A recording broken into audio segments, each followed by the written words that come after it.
João Paulo, qual foi o clique na tua vida que te fez perceber que a sua missão era ajudar pessoas a destravarem emocionalmente e encontrarem o propósito delas? Essa pergunta é interessante porque é o seguinte, surgiu comigo. Surgiu com o fato de que eu percebi que eu era travado emocionalmente, né?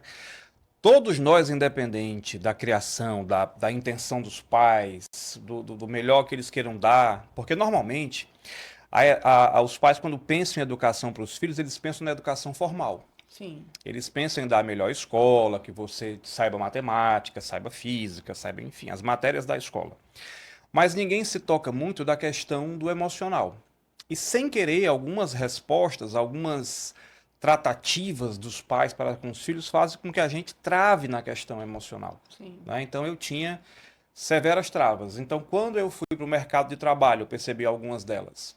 Quando eu comecei a ter relacionamentos com pessoas de amizade, de trabalho, um namoro que seja, eu comecei a perceber essas travas, a dificuldade de expressar alguma coisa. E aí a gente sempre tem achado que no nosso caminho toda trava se resolve com um livro, toda trava se resolve com um pensamento cognitivo. Uhum. Eu, quando comecei nesse meio, porque eu fui buscar, hoje eu faço treinamentos, cursos, atendo pessoas, faço terapia, faço mentoria, enfim. Mas quando eu comecei foi porque eu precisei de verdade. E aí eu cometi aquele erro de começar assim, não, eu acho que se o meu problema, se eu dei errado com a parte financeira, que era Uhum. um golpe que eu tinha sofrido de um sócio, eu comecei a fazer o curso financeiro. E aí eu fui percebendo que realmente a questão era mais profunda, né? Ou, como se diz no popular, o buraco é mais embaixo, mas como se diz na psicologia, o iceberg é mais profundo, era mais para dentro. Então, basicamente, foi daí que eu comecei isso. Perfeito. E eu tô vendo aqui que você é o autor da mentoria Método 4D, né? O que é que significa essa sigla e como é que funciona esse método? Primeiro, por que um método? Né? Porque a gente precisa seguir uma sequência lógica de pensamentos e de ações que levem a gente a um determinado resultado. Uhum. Então, a primeira coisa é um método muito natural, porque a primeira coisa que uma pessoa precisa passar é um diagnóstico. Então, é o primeiro D, Certo. né? Então, esse primeiro D é de diagnóstico. Então, a pessoa precisa saber onde é que ela está, então, onde é que eu vou partir. As Sim. pessoas hoje, elas não querem mais tratamentos ou procedimentos que sejam padrão. Na verdade, o diagnóstico é onde é que eu estou agora. Aonde é que eu estou? É exatamente isso. É tipo assim, é como se eu fizesse uma comparação assim. Cada avião que nesse momento está preparando para decolar, ele está decolando de um aeroporto diferente. Ou se ele Perfeito. está no mesmo aeroporto, ele tem um horário diferente para decolar. Então, e tem um destino diferente. E às vezes meio grau, né? Às vezes não sempre, acho que quem trabalha com aviação e estiver me ouvindo me corrija se eu estiver errado, mas às vezes meio grau no início da rota que você dá para o lado errado leva você para o destino errado, porque aquele meio grau vai virar 2.000 quilômetros lá na frente. Então, Sim. o diagnóstico é o primeiro passo. Então, só que as pessoas também precisam de um direcionamento. O que ler, o que fazer, o que pensar, porque a maioria das pessoas hoje, a grande verdade é que está perdida. São tantas opções do que fazer, são tantas dicas, surgiram tantos especialistas no mundo, que a pessoa. Isso acontece com tudo, né? Com a dieta. Vou fazer a dieta da lua, do sol, da sopa, São muitas opções que são jogadas para a gente diariamente através das diariamente. redes sociais, né? Através da Tudo. E internet. se você observar, todo mundo diz, eu tenho 10 dicas infalíveis para. E você acredita, né? Então, ela precisa de um direcionamento de alguém, especialmente que passou pelo que ela passou. Então, eu procuro sempre trabalhar com casos, com situações que eu mesmo passei, porque isso facilita. E um direcionamento baseado no diagnóstico, né? Baseado no diagnóstico. Mais uma vez, não é receita de bolo. Não Isso. pode ser receita de bolo. Tem que ser aquela coisa que a pessoa sinta que é para ela, personalizado, né? Aí vem o terceiro passo, que é a coisa, o terceiro D, digamos assim, que é o D difícil, que é o D da tomada de decisão, né? O tempo inteiro. E as pessoas pensam assim, isso tem alguma ambiguidade? Tem. Tem uma ambiguidade que eu coloco aí. Aliás, tem duas ambiguidades que estão escondidas aí dentro desses 4D que a pessoa descobre ao longo do processo, para que ela fique bem inteirada das coisas. Primeiro, é a questão das decisões. A gente toma milhares de decisões inconscientes durante o dia. Milhares. O lugar que eu botei o copo é o lugar que eu boto o copo sempre. O lugar que a maneira que você botou o papel tortinho assim é a maneira que você faz sempre. O brinco você começou pelo lado que você coloca sempre e não sabe. Sim, Por quê? Porque o cérebro vai automatizando sim. situações. E à medida que ele automatiza, é para que a gente perca menos tempo, para que a gente precise pensar em menos coisas. Então, eu preciso mudar a raiz das minhas decisões emocionais.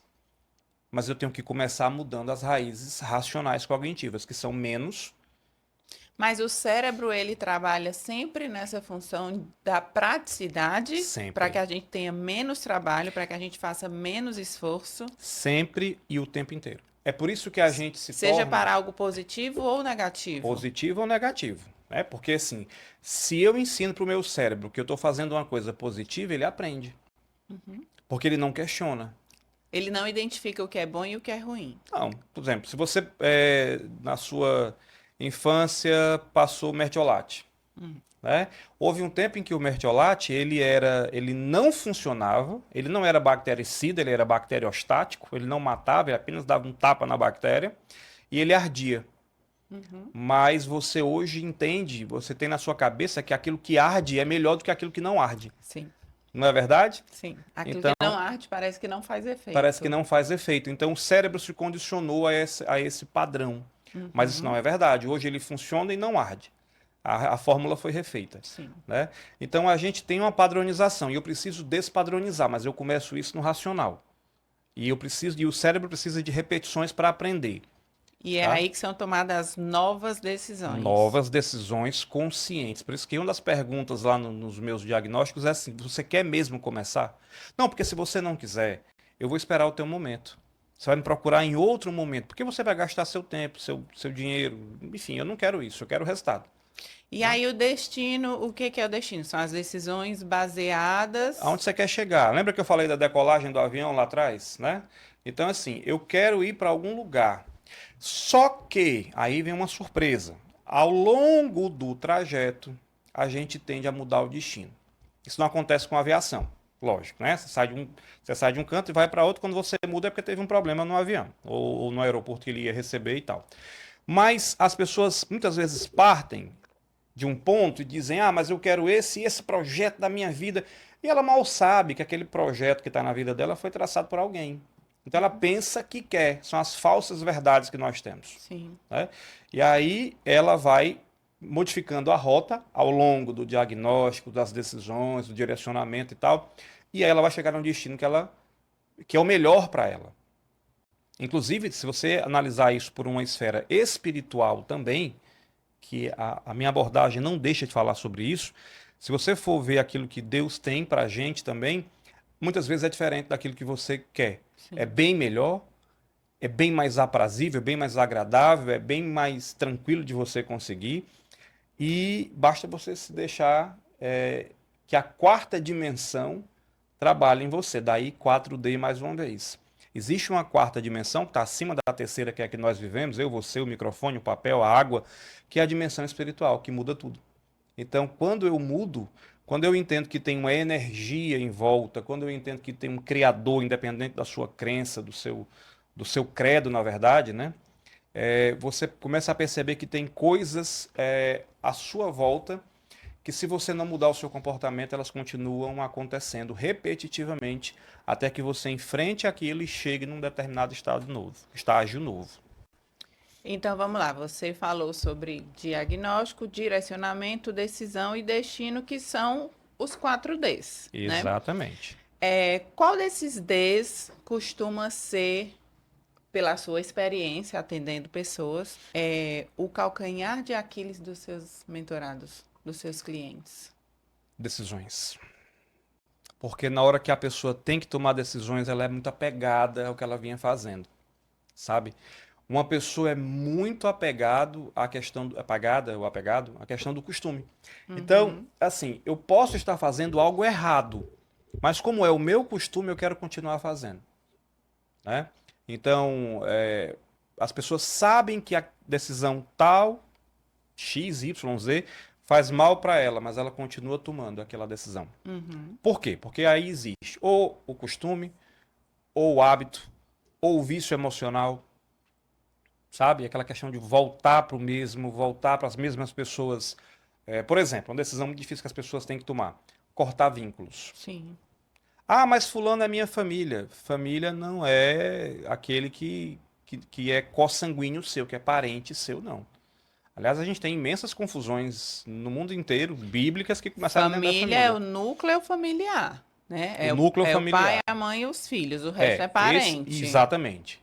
Mas até essas pessoas confundem, né? Então, assim, a minha família, eu, minha esposa, meus filhos, pronto, isso aqui é um núcleo sagrado. Fora desse núcleo sagrado, isso aqui eu tenho que zelar ao máximo. Fora desse núcleo sagrado, eu posso encontrar pessoas que, pelo fato de serem parentes, consanguíneos, não me fazem bem, não me trazem bem, e eu preciso cortar aquela relação, ou pelo menos transformá-la. Ou pelo menos tirar o excesso de importância, porque você já percebeu como eu falei antes, a questão dos especialistas, né? Tem gente que é especialista em casamento, vai dar conselho para você, o casamento dela é uma droga, ou então ela nem tem. Vai dar conselho financeiro, o seu dinheiro deveria estar aqui, investido na poupança, e Devendo. está devendo o cartão da loja, do Uhum, departamento. Então, uhum. assim, tem pseudo-especialistas que destroem. E aí eu preciso tomar decisão com isso, com meus costumes, com o que eu vou ler, com o que eu vou fazer, com a minha rotina. Então, esse é o calcanhar de Aquiles com toda certeza. É onde o Aquiles tomou a flechada. E aproveitando esse gancho aí da gente tá falando assim dessa disparidade, né, de pessoas que estão na internet ensinando sobre casamentos e tem um casamento falido em casa, ou pessoas que estão na internet pregando prosperidade, mas estão Não são, devendo, né? Então, assim, por que é que tem tanta gente que é inteligente, é estudada, é de bem com a vida, é próspera, às vezes é bem-sucedida, mas é completamente travada emocionalmente? Essa pergunta, ela é super interessante, mas se você olhar, ela já está trazendo a resposta. Mas para aquela pessoa, no geral, que não entende disso, ela vai dizer que a emoção é besteira, porque a gente foi ensinado assim, né? Aquela história do homem não chora, da mulher te levanta, não vai sofrer por quê, tarará, mulher te valoriza, né? Tem muito isso. Então, assim, as pessoas não dão espaço para a parte emocional. E quando eu falo de emocional, deixa eu deixar uma coisa bem clara. Bem clara. Neurocientificamente, nós somos controlados de baixo para cima e não de cima para baixo. Mas o que é que isso quer dizer? Isso aqui requer uma explicação profunda. Imagina aqui o cérebro da pessoa, tá? Aqui no meio, do meio para baixo, você tem a área emocional. Tem a amígdala cerebral, tem hipocampo, tem hipotálamo e tal, todos os giros do cíngulo, as partes que fazem conexão com a parte emocional da gente. Essas partes, especialmente uma região chamada amígdala cerebral, não é isso, tá, gente? Isso aqui é tonsila, hoje em dia mudou de nome. Então, essa regiãozinha, quando ela dispara, ela deixa a gente completamente irracional. E isso era proposital, porque há 30 mil anos eu ouvi o rugido de um leão, eu queria fugir, não queria pensar se o leão tinha dente, não tinha, qual era a cor do leão, eu queria fugir, subir uma árvore. Uhum. Então, é o sistema de luta e fuga, que todos nós temos, né? Então, quando a gente tem esse emocional ativado a toda hora, eu não tenho educação emocional, então a toda hora eu explodo. A toda hora eu me coloco numa situação de luta, de briga, sabe, confronto. A gente é ensinado, macho é aquele que bate, não leva desaforo para casa. Quer dizer, a gente é ensinado a vencer um conflito não pela inteligência, mas pela imposição. Então, o que acontece? A pessoa não entende que também outras decisões e ações são motivadas por isso. Por exemplo, no trabalho, no mundo do trabalho, no mundo dos negócios, você nem sempre vai ver a pessoa mais capacitada a ser vencedora, mas a pessoa que tem o melhor lado emocional para tratar de problemas. Então, a pessoa pode ser a mais capacitada, né?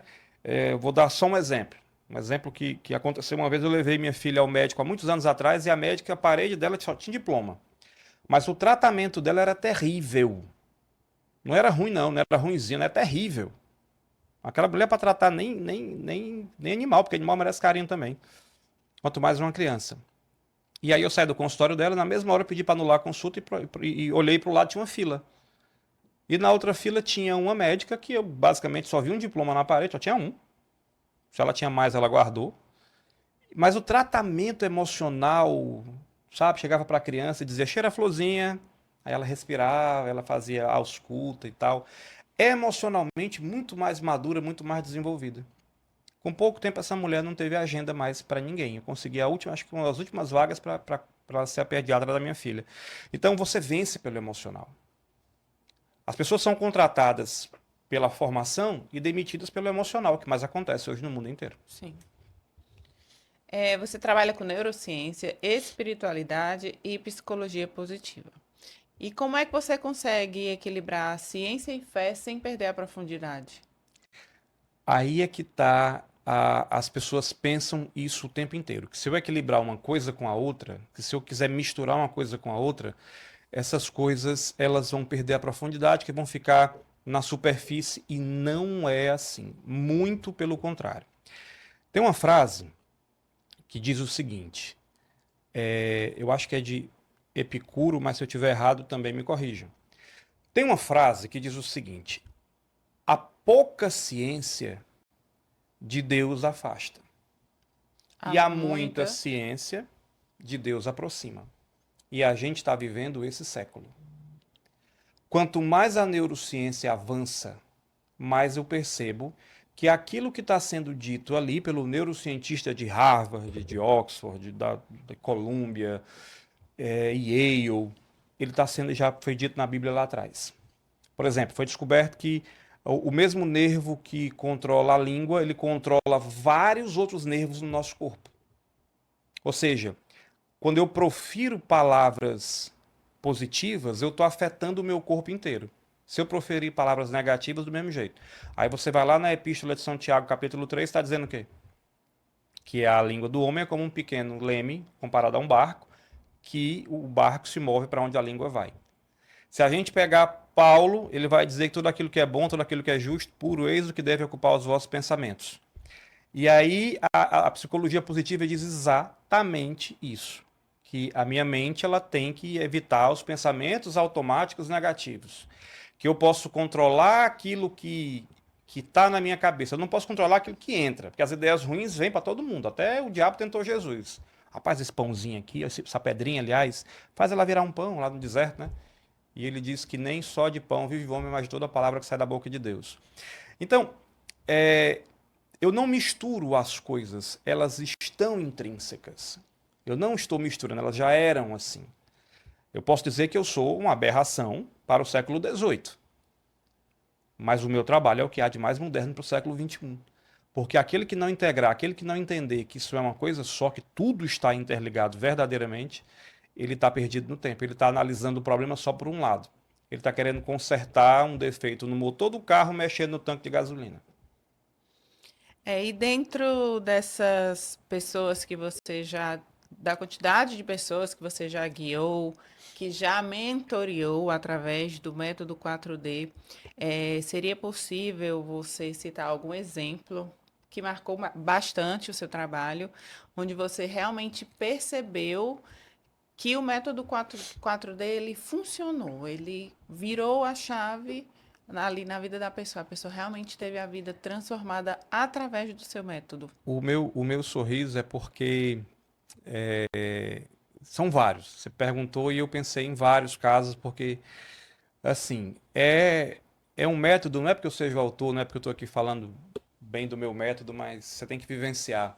Mas são vários. Mas se eu tivesse de chamar um em atenção, que é um que me chama a atenção, é uma coisa que me causa ojeriza é a manipulação emocional. Eu tenho verdadeiro, como é que eu posso dizer, asco de pessoas manipuladoras, assim. E eu não vou tratar como manipulador. Porque entenda, a pessoa manipulada, ela deu permissão para o manipulador. Então, onde é que eu fico muito feliz, que é um dos casos que eu posso citar aqui, que me deixa realmente bastante feliz. Quando eu vejo pessoas tomarem de volta o controle da sua própria vida, tirar das mãos do manipulador aquele poder que ele pensa ter sobre ela, e aquela pessoa percebe que ela está em primeiro lugar de amor. Eu tenho primeiramente que me amar. Todo relacionamento eu preciso amar a mim mesmo. E com tudo isso, quando a pessoa descobre a raiz dos seus problemas, ela consegue reverter quadros de ansiedade. Porque a ansiedade nada mais é do que uma manifestação fisiológica daquilo que está me incomodando por alguma razão. Então eu vou descobrir o que é, descubro que eu tenho poder sobre aquilo e a ansiedade se vai. Ela vai se livrando de algumas dependências, né? Totalmente. Dependências emocionais vão sendo quebradas, essas cadeias, porque assim, por que a gente fala em cadeias são destruídas? Porque um sentimento leva a outro, um problema leva a outro. E você tem como citar assim um caso específico, sem falar nomes, óbvio, mas assim um caso específico onde a situação era X e ela se transformou em Y por causa desse método. A pessoa era X e ela se transformou em Y. Tá, vamos lá. Eu vou falar dois, então.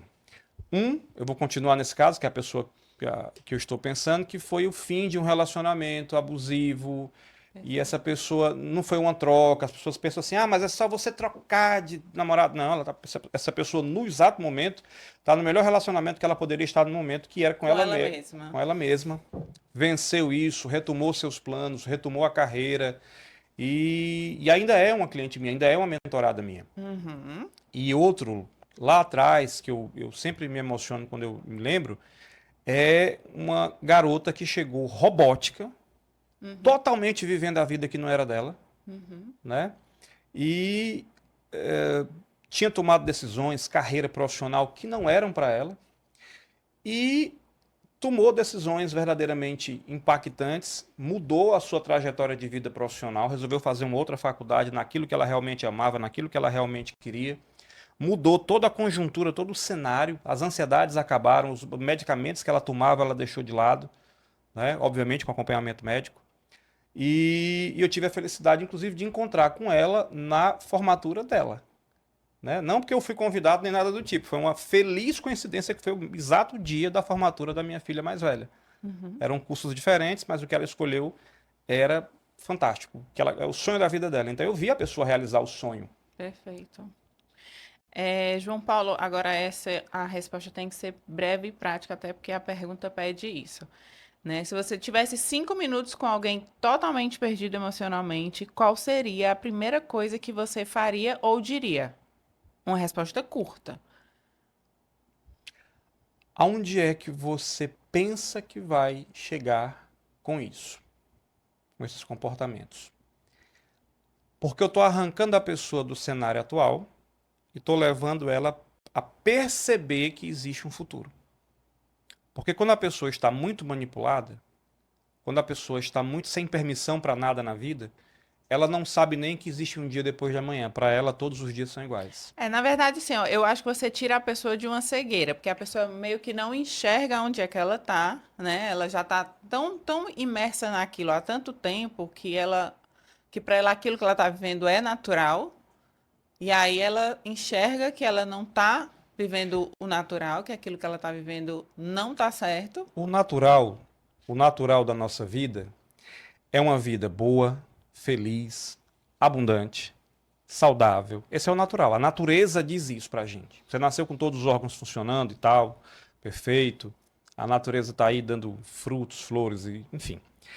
E a palavra bíblica diz que Jesus veio para que a gente tivesse vida e vida em abundância. Então, tudo que é fora disso, tudo que não for abundante, tudo que não for feliz, é capaz de ser mudado, transformado. Fora o fato de que as pessoas, elas têm um hábito condenatório. Elas têm um hábito, as pessoas nunca falam para você que você está, elas falam que você é. Você é travesso, você é burro, você é danado, você é irresponsável, você é. E isso condena, porque o cérebro entende exatamente do jeito que você falou. Sabe? Algumas palavras da nossa língua portuguesa, por exemplo, elas poderiam ser mudadas habitualmente. Por exemplo, ganhar dinheiro. Você já percebeu que isso é quase uma coisa É passiva e estranho. corrupta e estranha? É estranho, porque quando você ganha, Eu ganho de alguém. E o ganhar, ele vem de uma situação onde você não fez muito Você esforço, levou vantagem. né? É quase como um jogo. Eu ganhei de você. A gente apostou aqui, E dinheiro a gente não ganha, a gente a faz. gente faz. O americano fala make money. Então, algumas coisas do que a gente coloca na nossa linguagem, coloca na nossa mente, elas perseguem a gente. A gente precisa fazer uma reavaliação neurológica, neurolinguística, de posicionamento, enfim, reavaliação o tempo inteiro. Na era da positividade tóxica e do paz e gratiluz, o que que você acredita que as pessoas realmente precisam ouvir, mesmo que doa? A verdade. Eu acho que a verdade, nua e crua, ela não precisa ser dita com crueldade, Mas ela precisa ser mas dita. ela precisa ser dita. Então as pessoas hoje elas não estão preparadas para a verdade. Quase 100% das vezes que alguém pergunta, eu estou bem, existe a mentira social que vai dizer, tá linda, tá maravilhosa, tá fantástica, tá... Sim, sim, sim. E aquela pessoa não tá, né? Você acha que eu fiz bem? A pessoa vai dizer, fez, e não fez. Então, assim, eu preciso da verdade o tempo inteiro sobre mim. Agora, Você com você mesmo. eu comigo mesmo e as pessoas comigo. Se eu tenho Porque amigos... na verdade existe aí uma sutil diferença entre ser verdadeiro e ter bom senso, muitas vezes, né? A Por isso gente que eu precisa falei ter. que Então assim, nem sempre a verdade ela pode vir nua e crua. nem A gente sempre. precisa dar pesar aí um bom Mas vamos, senso. mas vamos imaginar o seguinte, vamos lá. A gente tem círculos de pessoas, tá? Eu tenho um pequeno círculo, um próximo, um Isso. próximo, um próximo, um próximo e um próximo. Era isso que eu ia O que é a dizer. falta de bom senso? É uma pessoa lá do 10º Isso. Perfeito. chegar para mim e dizer, olha, você tá com mau hálito. Depende de onde vem, É, exatamente. alguém podia chegar e dizer, olha, será que você não tá com sinusite? Alguém mais próximo, de uma maneira mais educada, né? Será que você não tá precisando ir ao dentista e tal, tal, tal? Isso tem que ser dito. Sim. Porque é uma questão de saúde, não é uma questão de querer humilhar ninguém. E a pessoa que recebe a devolutiva, ela tem que entender o seguinte: aquela pessoa ela não quis me maltratar, ela quis o meu bem. Sim, Entende? Então, é preciso a verdade. A gente está vivendo uma sociedade hoje muito de mentira, no sentido de esconder coisas que precisam realmente de avaliação e de mudança. Então, eu acredito que quando você é verdadeiro com alguém, você está fazendo um favor a ela e a si. Porque eu não quero pessoas de mentira do meu lado. Eu quero pessoas de verdade do meu lado.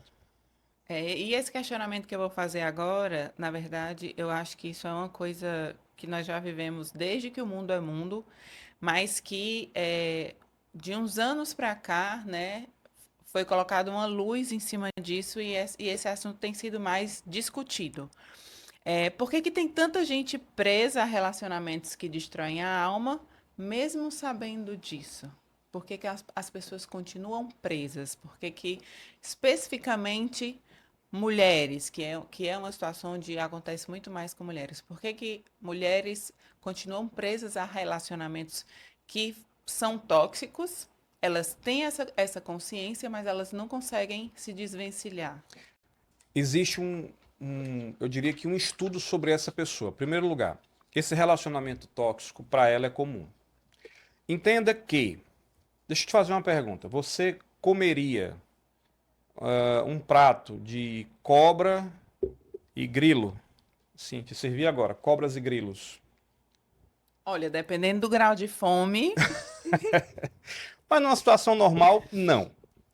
O que acontece é que o cérebro da gente ele vai tender a repudiar aquilo que é anormal ou estranho para mim. Correto? correto. Muito bem. Então, quando aquilo é normal, corriqueiro, normal na minha cabeça, porque normal, um tratamento abusivo não é normal, mas ele é comum para uma pessoa. Então, veja bem, você que é pai, você que é mãe, grava essa dentro do seu coração. A maneira que você trata o seu filho e a sua filha hoje é a maneira com que as pessoas que conviverão com ela lá na frente vão tratar também.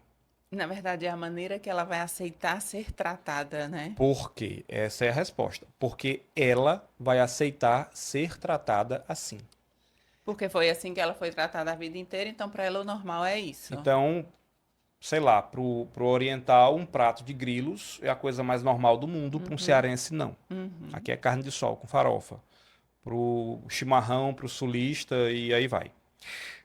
Então, da maneira em que a pessoa conviveu, foi tratada, foi absorvida ali, as mensagens que ela recebeu, ela vai aceitar ser tratada.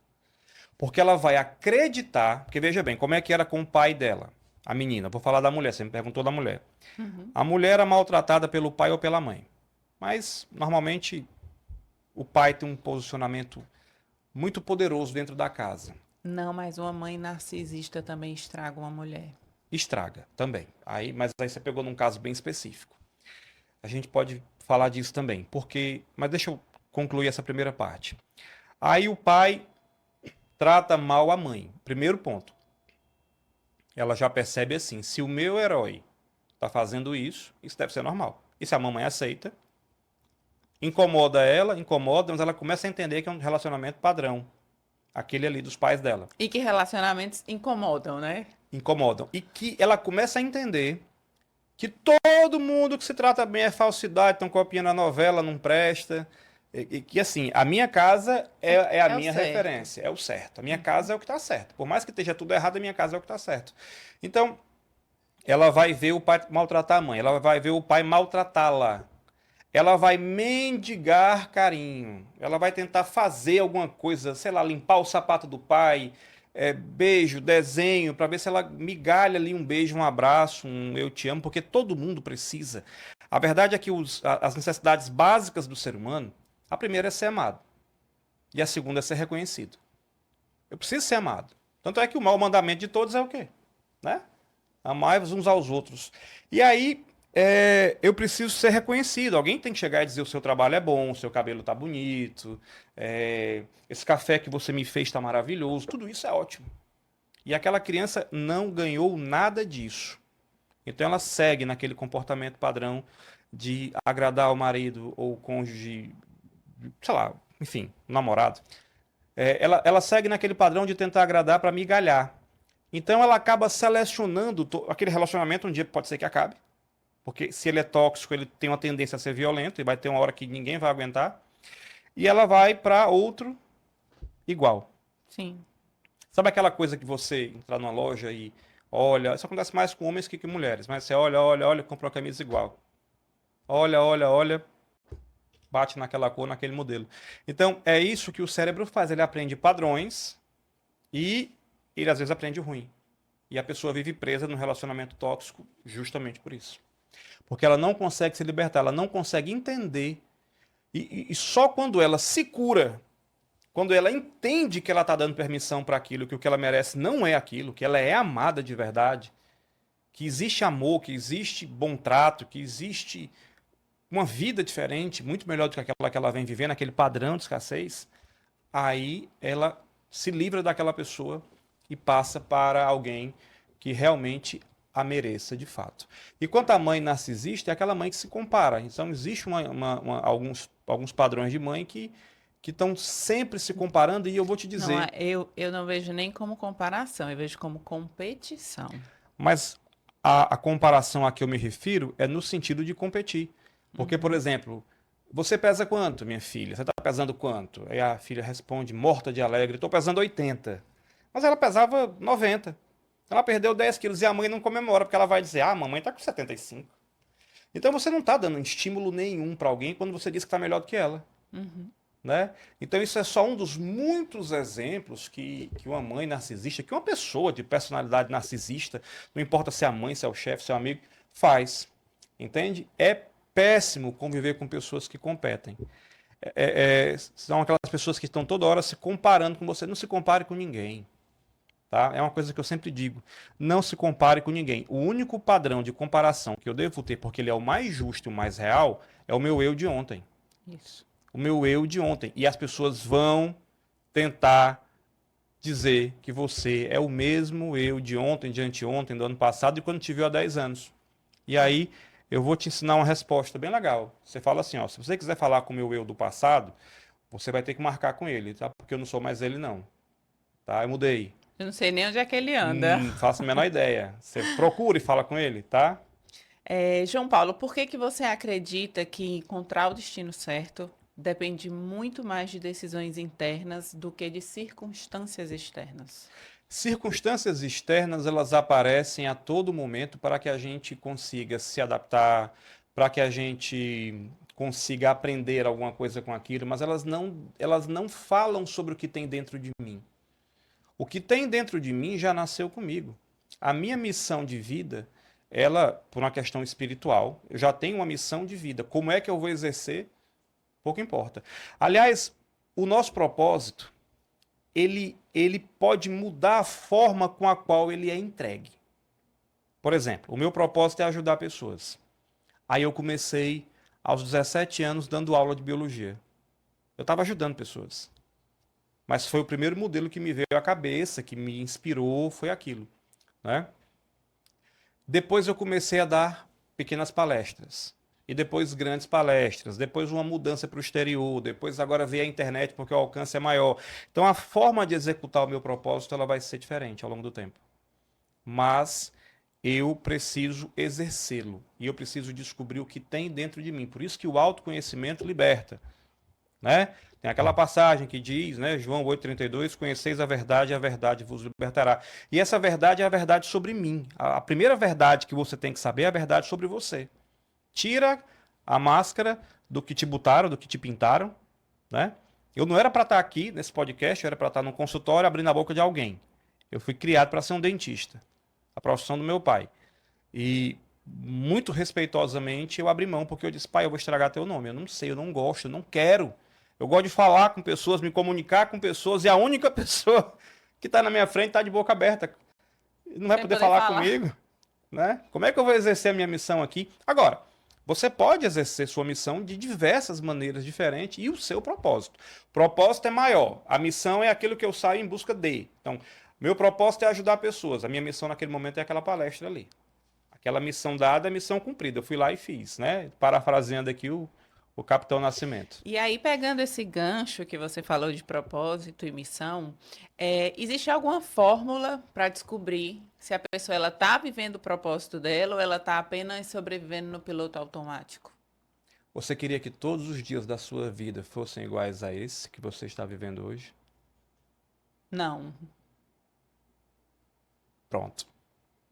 Não é uma fórmula mágica, mas é uma pergunta simples.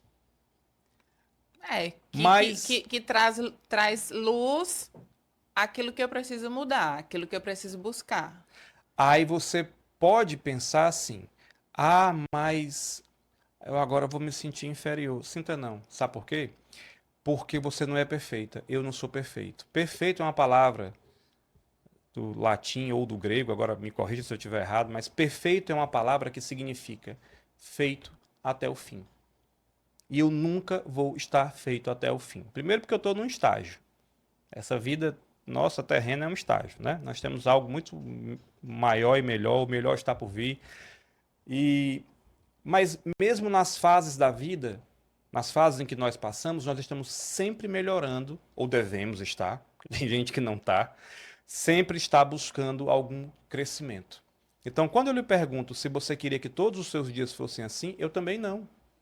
Acho que 100% das pessoas vão dizer que também não. Por quê? Porque eu sempre penso em e eu vivo dentro de uma ideia, de um planeta, de uma circunstância, de uma espiritualidade que me diz que eu posso ter algo melhor a cada dia, que o melhor está realmente por vir. Mas aí eu acho que aí a gente pode voltar para a questão de que o cérebro ele é viciado em ações, em coisas, em atitudes repetidas, né? O que faz a gente perceber que existem alguns cérebros viciados em sofrimento, Totalmente. né? Então, Totalmente. assim, você conseguiria me explicar por que que o cérebro que é viciado em sofrimento, ele tem tanto medo da felicidade? Porque é estranho. Porque se eu digo para você que você foi criada, por exemplo, nós temos várias premissas que ensinam você a ser pobre. por exemplo. Pobre financeiramente, tá? Tá. Do tipo, quem tem dinheiro vive com medo de sequestro. Quem tem dinheiro não é feliz. Quem tem dinheiro só pode estar roubando. Né? Mulher que se arruma demais, é piriguete. Então a gente tem tantos conceitos negativos na cabeça da gente. Meu filho, se você comprar um carro melhor, vão dizer que você está esnobando. Vão falar de você. Se você viajar, sabe, sei lá, cuidado. Eu tenho, ainda tenho. Isso aí traz à tona a mentalidade de De escassez das escassez. E pessoas, todo né? mundo tem alguém assim, você vai apontar, você vai lembrar de uma tia que é apocalíptica. Quem não tem uma tia apocalíptica aqui, né? Aquela tia que você chega feliz, olha, comprei um relógio, ela, você não tem medo de ser assaltado, não. Isso é um exemplo real da minha vida, tá? Já passei por essa. E as pessoas não vão entender o seu crescimento. É por isso que eu vou lhe dizer. Você vai crescer? Vai. Você tomou a decisão de crescer? Uhum. Fez seu diagnóstico? Fiz. Tô sendo direcionado? Tô. Tomei a decisão de crescer? Tô. Você vai chegar no destino que você quer? Vai. 4D, né? Se preparem para você ter que adotar comportamentos e decisões e padrões completamente diferentes. Selecionar pessoas, sabe? Uma coisa que é interessante, quando você abraça o seu propósito, você se torna uma pessoa poderosa. Uma pessoa com propósito, ela pode não ter R$ 1 na carteira, mas ela é tão convincente que ela vai ter milhões no banco em breve. Eu tenho uma ideia. Olha o Walt Disney. Eu sei que a gente fala de exemplos assim maiores, porque todo mundo conhece. Mas tem vários exemplos no Brasil. No seu bairro tem alguém que foi empreendedor e hoje vive um sonho. Né? Então, o cara tinha uma ideia na cabeça. Mal todo mundo sabe que é a história do Mickey Mouse, porque ele estava na sarjeta e apareceu um rato. Ele achou que o único amigo que ele tinha naquele tempo era um rato. Botou o rato no bolso, cuidou do rato e alimentou o rato. Daí surgiu o Mickey. Então ele tinha uma Disneylândia na cabeça. Qual é a tua? Qual é a imagem de poder que você tem? Aí você tem o seu propósito verdadeiramente solidificado. Eu quero aquilo, eu vou lutar por aquilo. E aquilo pode acontecer. E você se torna uma pessoa poderosa. E quando você se torna uma pessoa poderosa, você, no sentido de ter um objetivo, você vai discordar da maioria. Aliás, toda vez que você estiver na contramão, provavelmente você está indo para o lugar certo. Isso é um fato. Tá todo mundo indo aqui, pegando o metrô e vamos pegar assim, o metrô de Londres, né? Já vivenciei muito isso na minha vida. Lotado, gente de todo tipo, gente em pé, indiano, brasileiro, inglês. O que tem menos dentro do metrô da Inglaterra é inglês. Mas tá todo mundo indo trabalhar. Todo mundo para os escritórios e tá feliz, porque aquilo ali é aquela vida de rato que você. E tem alguém que nem saiu de casa, tá lá e vai gravar seu vídeo, vai atender seu público, vai criar a sua receita, Vai fazer seu dinheiro vai fazer o de seu dinheiro. casa. Tem aquele chefe internacional, Jamie Oliver, que eu tive inclusive o prazer de conhecer. Tem até uma foto com ele. Cara maravilhoso, simpático. Bati um papo rápido com ele. E ele desafiou o McDonald's. Uhum. Ele disse: Isso não é comida. Isso é junk food, isso é lixo. Estão dando. E ele tem um propósito. O propósito dele. Então, assim, ele não era um cozinheiro. Ele era uma pessoa com propósito que utilizava a alimentação para chegar no objetivo dele, ter crianças saudáveis. Ele conseguiu mudar todo o cardápio das escolas da Inglaterra. Porque era um cardápio que adoecia, que engordava, que levava a criança à obesidade, à diabetes. Só que você vai perder amigos. E você vai ver, ah, meu Deus, por que esse amigo não foi embora logo? Né? Tá fazendo falta nenhuma. Então, você vai perder círculos ali de pessoas que não fazem parte. E quando você for o cara mais inteligente da mesa, você está na mesa errada. Então, agora vamos falar de uma das coisas que, particularmente, eu acho que é uma das palavras que a gente mais vem ouvindo, né, ultimamente, que é a palavra ansiedade. A ansiedade, hoje ela tá presente na vida de 99,9% das pessoas que respiram. Então, você, enquanto neurocientista, enquanto terapeuta, o que é que você pode falar sobre como identificar se você está sofrendo de ansiedade para que quem está assistindo agora possa, talvez até conseguir identificar nela mesma se ela está passando por isso? Muito provavelmente, quem está nos assistindo está assistindo na rede social. Eu não sei se nesse momento você está numa rede vendo na íntegra, como o YouTube. As pessoas mais pacientes hoje em dia assistem os vídeos longos. E as pessoas menos pacientes, o que foi condicionado, estão passando. Então, quantos vídeos você já viu passando, se você estiver numa rede de vídeos curtos? Sim. Né? Quantas vezes você está num lugar, mas não está ali? Sim. Alguém te chama, alguém te lembra. Ei, vem cá, vem até aqui, fala comigo. Né? Quantas vezes você já sentiu palpitação, né? Ataque cardíaco. Taquicardia, o coração bater mais rápido, não é ataque cardíaco. A hiperidrose, sentir que está suando por todos os poros do seu corpo. Você sentiu inquietação, você sentiu uma angústia, uma vontade de fazer alguma coisa. Você estava ali sentado assistindo um filme, tá tudo bem, todo mundo almoçou, todo mundo tá bem, todo mundo tá tranquilo. Você vai, deita ali para ver um filme e sente aquela vontade de sair, fazer alguma coisa, parece que está faltando algo. Mas aí você, agora vamos na contramão. Você não acha que essa coisa de falar tanto sobre ansiedade, de desmistificar a ansiedade nos dias de hoje, faz com que todo mundo se autodiagnostique diariamente com um transtorno de ansiedade? Ai, meu Deus. Mas É porque eu tenho ansiedade. E até justifica alguns atos de ou falta de bom senso, ou falta de educação, ou enfim, alguma ferida que tá ali. Aí dá outro E podcast, aí né? justifica, ai, perdão, é que eu tenho transtorno de ansiedade. Todo mundo quer se justificar de alguma maneira, né? Por exemplo, as escolas estão sofrendo uma Ou, invasão. ou a última mulher que quase morreu ontem, ou foi ontem, antes de ontem, agredida pelo namorado dentro do elevador, né? Quando ele chegou na delegacia, ele justificou que fez aquilo com ela porque ele tem claustrofobia. E dentro do elevador, aquele ambiente claustrofóbico despertou nele a violência e ele quebrou a cara da mulher. Nossa sociedade está complicada. Assim, o que nós precisamos entender é que eu não posso arrumar uma desculpa para cada comportamento inadequado que eu tenho.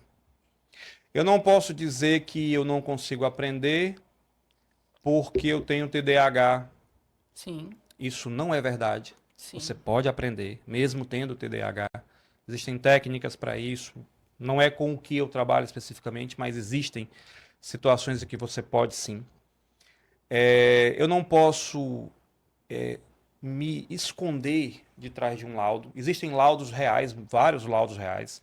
Existe uma parte da nossa sociedade que está mudando e se abrindo, porque antigamente o que se chamava genericamente de cão no escuro, frescura, Danado. danado, Mal encapetado, educado. buliçoso, tarará, antigamente, hoje em dia está tendo diagnóstico. Quero falar um tema polêmico. Alguns diagnósticos não existem, de verdade. Era isso que eu ia Eles falar. são criados pela indústria farmacêutica para vender remédio. Eu divulgo um problema e vendo uma solução. É assim que boa parte da indústria farmacêutica vive hoje em dia. Assim, Você pega um menino, desculpa, você pega um menino que não recebe amor, não recebe carinho, não recebe afeto. O pai maltrata a mãe. Aí você quer que esse menino te obedeça, que ele te ame, que ele te traga o chinelo, que ele te faça um carinho. Ele vai se opor a você. Ele vai lhe desafiar o tempo inteiro. Sim. Porque ele quer o espaço, o pedaço de espaço dele, ele tá gritando, eu quero carinho. Aí inventaram uma sigla. Transtorno opositor desafiador. E sem querer deslegitimizar, né, os diagnósticos, longe de mim, mas você acredita que existem pessoas que hoje elas usam muito o laudo, né, o diagnóstico como bengala para muitas coisas? Só o que tem. É só o que tem. Infelizmente, nós estamos falando assim de uma questão de caráter, né? Uma corrupção até, vou chamar de corrupção psicológica. Porque, por exemplo, tem gente que compra carro para taxista e não é taxista, tem gente que compra carro para PCD e não é PCD, tem gente que, pai e mãe, que para obter mais direito para os filhos na escola, vai lá e consegue um laudo de alguma maneira, porque tem um primo, irmão, um parente médico e tal, e essa pessoa irresponsavelmente faz isso. Eu quero dizer que você é bandido, tá? Se você faz isso com seu filho. Você é bandido. Se você é médico que está dando um laudo sem... Você também é bandido. Isso é polêmico. Tá. Mas você está criando uma corrupção social imensa, transtornos nas escolas. Você não sabe o que esses alunos andam fazendo porque tem um laudo na mão. Sim. Deixando de aprender, deixando de investir no futuro. Você está destruindo a carreira profissional futura e os relacionamentos e respeito à cadeia de hierarquia dos seus filhos. Quando você entregar para ele um laudo falso. Era isso que eu ia falar, só para deixar Você claro que a está gente está falando acabando com de... a vida do seu filho. É que a facilidade hoje em dia Falso. de Estou falando do laudo falso. Você tem um laudo verdadeiro, ele precisa ser respeitado, a criança tem que ser tratado. tratada, tem que ter realmente um tratamento diferenciado, mas se aquilo for verdade. Por favor, que a corrupção não chegue até aí. Mas, infelizmente, nós temos E notícias e muitas que você, já chegaram. e você acha que, por exemplo, os pais, alguns pais ou muitos pais hoje em dia preferem se apoiar no laudo a ter que ter mais trabalho? Porque a gente sabe que educar dá trabalho. Educar dá muito trabalho, né? Por isso que tem tantos pais que desistem, que jogam a toalha e que desistem no meio do caminho e entregam nas mãos de Deus e seja o que Deus quiser do meu filho. A gente sabe que educar cansa para um caramba. Então, assim, será que tem muitos pais que se apoiam nesses laudos para não precisar educar? Eu vou dar essa resposta por dois vieses, tá? O primeiro deles é o seguinte: ou você educa agora, que é mais fácil, ainda que pareça muito difícil tirar uma hora do seu dia, brincar com seu filho, tirar ele da tela, jogar, conversar, bater um papo, sabe? Jogo de tabuleiro, com, com coisas simples, viajar e dar atenção. Ou você mais tarde vai ter uma pessoa com laudos piores, diagnósticos piores, vícios maiores. Eu vou te fazer uma pergunta que vai ser dolorosa, tá? Você prefere cuidar do seu filho, mesmo ele dando trabalho agora, tirar ele da tela do computador e ir jogar, e brincar, e bater uma bola, sair da tua zona de conforto, agora, para mais tarde não ter que tirar o seu filho da mesa de um bar, para mais tarde não ter que tirar o seu filho de uma boca de fumo? Você tem essa sensibilidade que isso pode acontecer? Ou você acha, não, isso aí é uma frescura de mais alguém que está falando na internet? Eu quero te dizer que você tem total responsabilidade sobre o teu filho, sobre a tua filha, sobre a tua família. Então, se você é homem e você não tem esse senso, então você é moleque. Você só é macho, é XY, né? Você tem um cromossomo que te deu uma condição diferente. Você não é homem de verdade. Você precisa salvar a tua família. E quando eu digo salvar, não é só a questão de sair para trabalhar todo dia de manhã cedo. Ah, mas é cansativo, eu dirijo tantas horas, eu aguento abuso. Tá? Todo mundo faz isso, amigo. O grande diferencial tá assim. O porquê que eu faço isso. E a Você sua precisa. família é mais importante que qualquer outra ação. E você tem que entender a sutil diferença entre ser pai e ter filho. Porque uma coisa é você ter um filho, outra coisa é você ser um pai. São trabalhos completamente diferentes, né? Perfeito. João Paulo, como é que uma pessoa consegue identificar se ela está com sintomas de depressão? Se a vida não tem graça, se a vida para você parece que nada faz sentido, Sair da cama é difícil. sair da cama é difícil, se movimentar, se movimentar realmente, ir para uma, não é só sair da cama, é sair de casa, ir para uma peça, ir para um filme, um convite de alguém, os interesses diminuem Fadiga física. também, porque é uma desordem de neurotransmissores e que eles afetam uma série de fatores fisiologicamente falando. Então você não tem interesse, bate uma tristeza do nada, essa tristeza é persistente. Estar triste é normal. Tristeza é uma emoção reflexiva. Eu magoo você e aí eu fico triste. E aí eu fico pensando no que eu fiz. Caramba, caramba. Mas eu preciso tomar uma providência, eu vou refletir sobre aquilo, vou lá, reflito e faço. Agora, se aquilo não passa, não sai de mim, se eu estou há dias daquele jeito, eu começo a reduzir o autocuidado, você começa a perceber que a pessoa já não se cuida, já não penteia o cabelo, já não gosta de tomar banho, já não tem amor próprio. Então, isso são sintomas reais de depressão. Mas, aí eu vou trazer uma provocação agora. E se isso não for depressão? E se isso for só falta de vitamina D, vitamina B12, atividade física, uma alimentação mais equilibrada?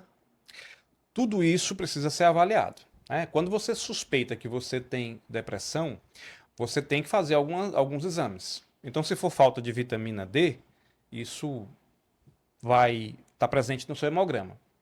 Se isso for falta de testosterona, que é possível também, isso vai estar presente no hemograma. E aí, se você tomar, você vai resolver esse problema. E aí você Provavelmente. vai ver, não, não era depressão, só era. Provavelmente, provavelmente. Então, assim, nem todo mundo Perdão tem. te interromper. Assim como a ansiedade, ela pode não ser ansiedade. Ela pode ser excesso de tela, ela pode ser noites mal dormidas, né? Que o cansaço gera essa coisa da Excesso de ansiedade, trabalho também. excesso de trabalho. Pode, sim, claro, claro. Claro, e eu vou te dizer uma coisa, eu não Mas você, desejo. enquanto terapeuta, consegue perceber essas sutis diferenças, né? Consigo, claro. E eu não deixo de querer que a pessoa busque uma alternativa médica, que faça todos os seus exames. Eu Sim. pergunto muito por isso, né? Quando a pessoa me fala, eu tenho depressão, eu pergunto sempre, existe uma anamnese? Na É algo terapia tem uma anamnese, multifatorial, eu né? sempre pergunto, você tem acompanhamento, tem psiquiatra, tem como é que estão os teus exames, como é que está o colesterol, como é que está a atividade física, é feito um exame completo, uma anamnese completa para saber isso. Por isso que a gente não vai chegar simplesmente pela tua aparência de dizer, eu tô. Eu estaria agindo como as pessoas do passado, né? Porque no passado se dizia que quem tinha hanseníase, né? A famosa lepra, foi o demônio que tocou, né? Então, todo mundo sabe que é uma bactéria. Então, assim, quando você passa por um processo de avaliação, tudo isso é levado em conta. Então, pode ser falta de Perfeito. vitamina D, pode ser falta de testosterona, pode, Uhum. mas pode ser um defeito genético. Você nasceu sem aquela produção daquela serotonina, endorfina, dopamina e vai ter que tomar essa medicação para o Sim, resto da sua vida também. Muito embora muitos aspectos da vida precisam ser modificados também, que todos sim, eles ajudam, porque tudo está interligado. sim. E além de mentor, você também é terapeuta. Qual o tipo de abordagem que você costuma usar com seus clientes e como ela funciona? Eu, na verdade, fiz vários estudos. Eu sou meio que viciado em estudos da mente humana, né? Tudo aquilo que me interessa eu vou atrás. Eu sei. Então eu fiz formação em neuropsicanálise, mas eu confesso que eu não sou muito fã da psicanálise, não é minha abordagem, né? Uhum. Eu fiz formação em terapia, uma formação muito interessante, uma terapia muito interessante de reprocessamento generativo. E essa hoje é a que mais me chama a atenção. Perdão, como é o nome? Terapia TRG, Terapia TRG. de Reprocessamento Generativo, né? Por que que ela para mim é a abordagem mais interessante? Muito embora eu não abra mão também de todo o conhecimento sobre a neurociência e aquilo que ela me traz, a neuropsicologia e tudo mais. Mas acaba que ela integra tudo isso também, ela é bem completa. Porque ela vai avaliar e vai reprocessar situações que você tenha, dar um novo significado, né? Então existe um reprocessamento cronológico, que é a partir do tempo em que você viveu, você vai trazer as suas principais memórias. Muitas vezes você nem precisa falar, basta rememorá-las e a gente vai tirando você daquela situação. Você leva as pessoas ali durante a sessão, você leva as pessoas Levo a as cenas, reviver aquele ela fato? precisa enfrentar a cena traumática. Ela está acompanhada, ela está amparada, ela sabe que eu estou ali, Uhum, não é? Mas ela uhum, precisa reviver uhum. para dar um novo significado àquilo. Inclusive, algumas das nossas memórias são falsas. Nem tudo que dizem que você passou, você passou. Eu vou te Seu dar cérebro, o teu cérebro criou. como era a casa da sua avó. paterna, materna? Não precisa dizer, pensa nela. Na casa da minha avó, quando eu tinha 8 anos, 9 anos de idade, ela era imensa, ela era um casarão. Se você chegar nessa casa hoje, ela não é tão grande. Não é não. Não é, porque você cresceu, você era pequena. E outra coisa, lembra da frente da casa, aí parte do seu cérebro não vai lembrar qual era a cor. Aí o seu cérebro não pode deixar sem cor, é como uma figura, é como um Canva, né? Como um Aí ele editor. cria. Ele cria uma parte. Deixa eu te contar um caso interessante de um livro do David Eagleman, que é um neurocientista britânico. Ele tem um livro chamado Cérebro. Só isso. Brain. Simples, direto. E ele fala de uma médica, terapeuta, que durante anos ela tinha um trauma de ter encontrado a mãe dela morta na piscina. Né? Aí ela encontrou a mãe morta na piscina e ela tinha esse trauma na cabeça, tarará, e ela fazia terapia. Até que um dia, lembra da história do Conheceis a verdade vos libertará? Uma tia dela soube que ela tinha esse trauma. Ela disse, minha filha, deixa eu te contar uma coisa. Alguém gritou que foi você que viu. Mas fui eu que achei a sua mãe morta na piscina. Eu tirei ela da piscina. Isso é muito real, né? Eu Assim, tirei, situações. eu dei os primeiros socorros. Eu tentei reanimar. Não foi você. Alguém inventou essa história. Nossa. E ela, como muito criança, muito pequena, É. não tinha aquela autodefesa emocional para dizer não fui eu. Ela simplesmente engoliu. Viveu o trauma a vida inteira Viveu um trauma que de não era algo que dela. ela nem viveu. Exatamente. Então isso é mais comum do que o que a gente possa imaginar.